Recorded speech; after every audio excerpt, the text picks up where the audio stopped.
Number 10, Graf Zeppelin.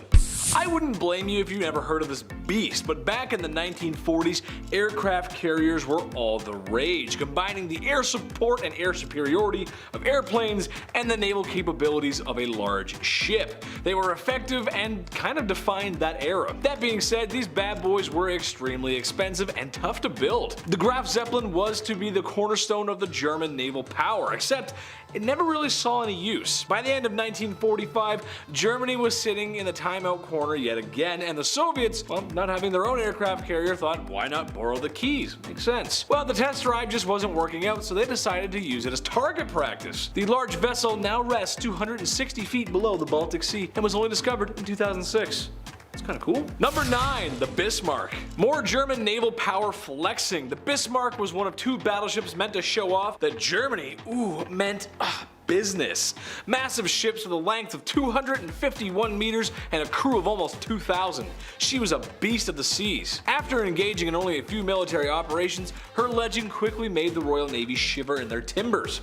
Who can blame them? And they wanted this thing sunk, and they wanted it sunk bad. So it was time to hunt the Bismarck. And after enough chasing and drama to write a small novel, which I'm pretty sure there's a few, the Bismarck was caught between a rock and a hard place. A well-placed torpedo had given the German giant some serious damage, and not that it was decided that they should scuttle the ship to prevent British from boarding. Regardless of what happened, she now rests at the bottom of the ocean. Number 8, the Nemi Ships. Emperor Caligula was a dude who loved his opulence, but he had his own version of the Jabba the Hutt barge from Return of the Jedi. Pretty sweet. Magnificent pleasure cruises with all the amenities that you'd think a Roman emperor would have. These ships seemed to be lost to time, or at least that was thought. Rumors had spread that Lake Nemi was the final resting place of these legends. Even folks back in the 1400s were curious about such wrecks, as not only did they discover them, but tried to recover them. Sadly, they just didn't have the technology to do so. It wasn't until a certain square-jawed Italian leader and fascismo and his compadres came about the ship that it would see light again. Pretty cool. However, sadly, during an explosive discussion with the US Artillery Corps, the ships were destroyed in WW2.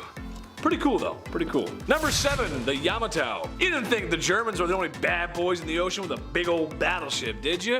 Well, think again, Buster. The Yamato is the story of Imperial Japanese pride during the 40s and its downfall. Shortly commissioned after Pearl Harbor, she was a gem of Japanese power and status. However, if you didn't skip history class, and you came here for history, which thank you, I appreciate that, you know that things for Japan, bit by bit, got a little worse for them. It all went downhill after the Battle of Midway. Ever since the Battle of Midway, they were on the back of their heels. By 1945, Japan was running low on, well, just about everything but willpower. They were pretty impressive fighters. Somehow, this massive battleship had yet to be sunk. Its final orders were to beach itself at Okinawa and prepare for a defense until it was destroyed. And if you know anything about the Japanese, it's that they are not quitters. Eventually, she was destroyed and lost most of her crew. She now rests at the bottom of the ocean as well. You're gonna find a lot of these are at the bottom of the ocean. That's just gonna happen here. Number 6, the Endurance. Here's a recent discovery for you, and it's actually very cool. The Endurance was a ship helmed by Ernest Shackleton, an explorer in the time of explorers. An explorer's explorer, if you will. He was taking a decent-sized vessel and modest crew to explore the cold waters of Antarctica. How well did that go? Well, the ship was thought to be lost for over 100 years, so yeah, it didn't go very well. The ship got caught in packed ice and it eventually sunk. However, everyone lived, so we like that, that's good. Nice. Well, in March of 2022, not that long ago, it was announced that the ship had been found. Look how good that ship looks for being over 100 years old and sitting at the bottom of the ocean. Supposedly, it's been well preserved because of the cold temperatures. Titanic wishes it looked that good. It don't, but it do, but it wishes. Number 5. The Queen Anne's Revenger. Avast, ye landlubbers! It be the ship of the most fearsome pirate who ever set sail on the 7 seas. Blackbeard, the pirate's pirate, and what would a pirate be without his ship, right? The Queen Anne's Revenge was a ship to be reckoned with. With an estimated 40 blam blams, it would put a hole in your sail, so to speak. Blackbeard was part of the golden age of piracy, the very same that makes you think about pirates and booty. and Johnny Depp. Remember how hot he was in the 80s, right? Right, ladies? He's gorgeous. Anyway, the Queen Anne's Revenge was found in 1996 just off the coast of North Carolina. 24 Blam Blams have been recovered since, all of different weights, sizes, and origins, which adds to the evidence. When you're a pirate on the run, you can't exactly just walk into the Cannonade store and ask for some more nautical Blam Blams. You kinda gotta take them wherever you can get them. Number 4, the SS Edmund Fitzgerald. SS Edmund Fitzgerald was an American Great Lakes freighter that sank in Lake Superior during a storm on November the 10th, 1975, with the loss of the entire crew of 29 men. When launched on June 7th, 1958, she was the largest ship on North America's Great Lakes, and she remains the largest to have sunk there. She was located in deep water on November 14th, 1975 by US Navy aircraft detecting magnetic anomalies, and found soon afterwards to be in 2 large pieces. Ugh, not a thing you want your ship to be in. If you've ever been to Lake Superior or any of the Great Lakes for that matter, you know sometimes the water there can be a little rough. As a Canadian, I've spent my fair share on most of the Great Lakes, and well, you kinda gotta be there to see them. They feel like seas more than lakes, to be honest, and surprisingly deep at certain points, like stupid deep. The tragedy of the Edmund Fitzgerald even got the Gordon Lightfoot treatment in what is probably the best folk/story song ever written. Goes to show you, even in modern times, the life of a sailor sure ain't easy. Number 3, the USS Arizona. It was a peaceful day just like any other on December 7th, 1941, and not a day that would live in infamy at all. At the Pearl Harbor Naval Base in Hawaii, when all of a sudden Japanese planes came barreling out of the sky and unleashed a deliberate attack on the base, destroying ships and fuel reserves, including the USS Arizona. Thousands of people lost their lives, and now America was involved in Japan's world tour. Our American audience knows all about this, or at least I hope so. You might be studying for a test right now, but I'm here to help. However, this may be news to some who live outside the greatest country on Earth, or so I'm told. The USS Arizona sunk that day, and it remains there. There's even an interesting memorial that you can visit that basically sits over top of the wreck from a time long past. While this was a major blow to US Navy power at the time, the US would come back kicking strong and eventually push Japan all the way back home. They got it back, fair and square, I think. Number 2, USS Maine. Blame the Maine on Spain, they said in early 20th century propaganda regarding what to do with the lovely island of Cuba. A US ship had gone boom boom in the Havana harbor, and it was exactly what the US needed as a scapegoat to give them some more manifest destiny. And who does? We all love that. Everyone loves manifest destiny. Except it might not have been the Spanish who destroyed the ship. It might have been on purpose or an accident. However, this shipwreck is important for a couple of reasons. One, a war started after this, which historians can take note of, the beginning of imperialist American ideals in Central America. And this was also the war where the one and only Teddy Roosevelt and his Rough Riders got his fame from. So it can't all be that bad, right? It can't be that much of a loss. America ends up with more territory and they get Teddy Roosevelt. That's just a win-win in my books. Number 1, the Santa Maria. It's the ship that discovered America. Good old Christopher Columbus. Imagine a world without America. No apple pie, no George Washington, and no freedom. Oh, I wouldn't want that. How would we ever get on without Hollywood, McDonald's, or our obsession with reality TV? I love you, America. And thank you, Christopher Columbus. Okay, well maybe not thank him actually. America, yes, Chris, no. The dude was actually kind of rotten. We're looking back now, he wasn't so nice. Look, a lot of people weren't back then. The Santa Maria sunk back in 1492 and was salvaged for wood for a base of some sort. I was gonna say, it belongs in a museum. But Chris wasn't exactly the nicest guy, so maybe it's better the ship's gone. Plus, we all know and love a much better Chris anyway. Our Chris, we love that guy, he's great, he's awesome. Yeah. Number 10, Roman sea curses. Okay, the 1st century, a great place to begin with most things that are horrible and new to humans. Romans did things a little differently. We can't figure out yet how they engineered aqueducts or how that many people watch Colosseum battles. Yeah, I can't watch an armbar during UFC, let alone bring my family to the Colosseum. Be like, that's a lion. That's a guy getting eaten by the lion. Yeah, it's him. Ancient Roman naturalist Pliny the Elder, he wrote a book on natural history, and in said book, this go-to, might I add, on ancient history, the Elder wrote about half-human, half-fish creatures that he called Nereids. That sounds like mermaids, Avatar, I don't even know, Atlanteans. He even added to his first observation detailing that the human parts of said body were covered in rough scales. Human in appearance, but still fishy nonetheless. Awesome. Guess we have those to look forward to. The Elder also recalls a seaman who would climb ships at night and then sink them. Kind of like Aquaman, only he wouldn't help people. He would actually put them in life-threatening situations. But still cool, you probably look like a badass climbing that ship, you know? Number 9, sirens, aka mermaids. Here we go, figured I'd talk about these ones as well. The mythology surrounding sirens, it's interesting, but I don't know how I feel about it yet. We have to talk about it in the comments. I don't think we have Atlanteans flirting with sailors per se, but I do believe there's some sort of creature that's hybrid human fish, you know what I mean? On his first trip overseas in 1493, Christopher Columbus claims to have seen not one, but 3 sirens. Yeah, he even wrote about it. He said they rose well out of the sea, but they are not so beautiful as they are said to be.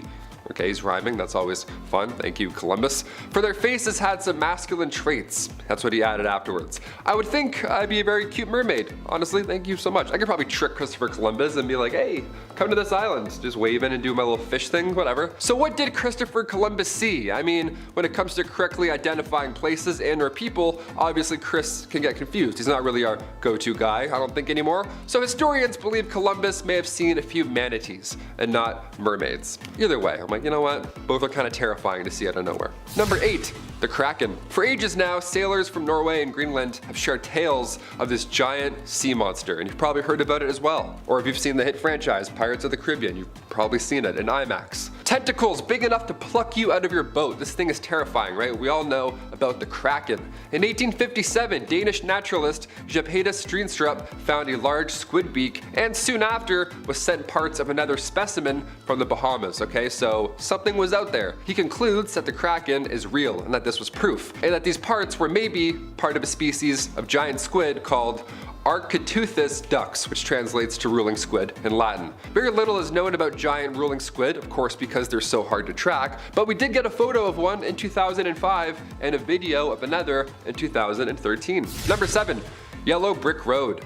Deep sea divers may have found the road to Atlantis. Or Oz, one of the two. Back in May 2022, this bizarre path was spotted in the Pacific after an exploration vessel, Nautilus, caught the rocky formation near Hawaii. Just a nice place of unknown everything in that ocean. Awesome, we love exploring. The exploration team said in a recent interview with WION News that our corps of exploration have witnessed incredibly unique and fascinating geological formations while diving on the Liliuokalani Ridge. The 90-degree fractures are most likely the results from, you know, a big eruption from a volcano a long time ago. The Marine National Monument, or PNMM for short, is the largest fully protected conservation area in the world. So let's not litter anymore, maybe, I don't know. It covers more than 580,000 square miles in the ocean.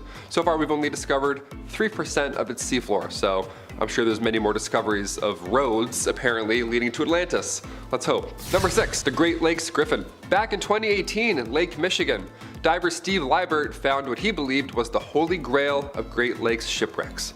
Now this is exciting to some, I can't even look at photos, I have thalassophobia. The Griffin sank back in 1679. Divers have been searching for this beauty for a very long time. As a kid, Steve himself, Steve Liebert, was talking about the shipwreck when his history teacher stopped and said, hey, who knows, maybe one of you will find the Griffin. Imagine that, your grade 8 teacher tells you somebody will find a ship one day and that somebody was actually you. Yeah, at 76 years old, Steve discovered the wreck. It was 2018, but his research began 40 years ago. Liebert began diving back in 1981 after an amazing teacher got him motivated. It took a long time to track down, of course, but I think it was worth it, we can all agree. If you're in any Great Lakes, keep your eyes open for, 50-foot long ships from the 1600s. They're always lurking below. That's why I can't swim. Like, I put goggles on, look down, and see the top of a ship. I would throw up. I would literally... That's it. Maybe because I'm like afraid of heights, and for some reason when I'm in like the ocean or like a lake, I feel like I'm up high. Maybe that's what it is. Number 5, toxic waste. Okay, we mentioned a yellow brick road. It's always fun. It's a fun time, a creepy looking discovery, but certainly not harmful like this next one here. Yeah, for the back 9, we're gonna crank it up a bit. Sometimes we find literal barrels of waste. This dump site here was discovered off the coast of LA. It's 3,000 feet deep, and these ROVs, these deep ROVs, found around 27,000 barrels of waste. Looks like the climax of a Breaking Bad finale. It's just, what is going on down here? What happened? Who put these here? The 2021 discovery was deemed staggering. Yeah, that's one of many words I can say on YouTube, for sure. You can literally see in these photos like this aura of toxic waste, like just a plume of evil coming from these barrels. That's brutal. Recycle, please. Number 4, The frilled shark, also alarming, just in its own natural, terrifying way. Back in 2004, marine biologists discovered a dinosaur. Yeah, they discovered the frilled shark. It was lurking around 870 meters below the surface. Now this one looks like an eel almost. It's so scary, I don't know. Frilled sharks can grow up to 7 feet long, and they fight like Daredevil. They can hunt in complete darkness. They don't have to look, they just use their senses, and they don't use sunlight. I almost got lost there while I was doing that bit, but if I was a frilled shark, I'd be dead on still, I'd be fine. They don't need to see anything, so remember that next time you're skinny dipping. Unless you can hold your breath for a long time, you won't actually run into the frilled shark, so don't worry about that. They're only found a mile below the surface, and again, they're rare as hell. Have you ever dealt one of these? Are you a diver? Have you seen a shark? Comment down below some of your diving nightmares, just so I can read them. And then go, oh, I'm never going in the ocean ever again. That's what I like doing. I like going, ooh, I'm never doing that ever again. That's what Reddit's for. Number 3. The deepest shipwreck. The USS Johnston was a US Navy destroyer which sank during the Battle of Samar back in 1944. It was after a battle with a large fleet of Japanese warships and went down. Now Victor Vescovo, who is one of the few people who has made the dive into the Marianas Trench, that's why his name sounds familiar, he was one of the people who first stumbled upon the remains of this sunken warship. The ship's remains were first found in 2019 and was known as the deepest known shipwreck, as it was found 6,456 meters deep in the Philippine Sea in the Pacific Ocean. I lost track of what I was saying. It's so deep, I can't even imagine. That's like a mountain, you know what I'm saying?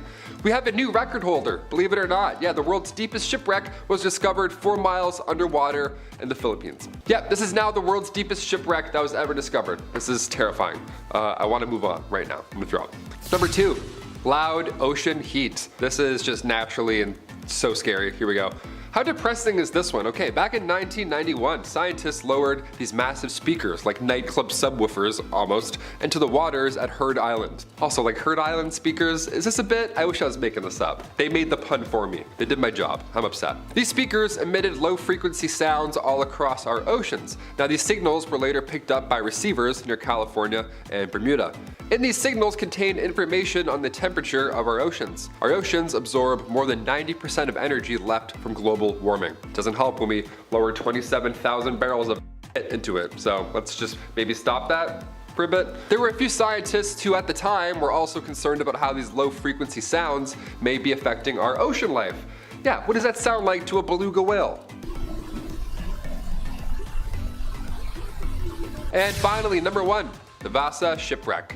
Back in 1628, the Vasa sunk within 20 minutes of setting sail. This is a tragedy. This claimed the lives of 30 souls on board. How tragic is this? Now, the Swedish Navy launched the ship August 10, 1628. It was once considered a high-tech warship, even referred to as spectacular. So what the hell happened? Well, the first rush of wind caught it off guard, started making a little topsy-turvy, and the second gush of wind sank it. Just like that. There was no war, there was nothing going on.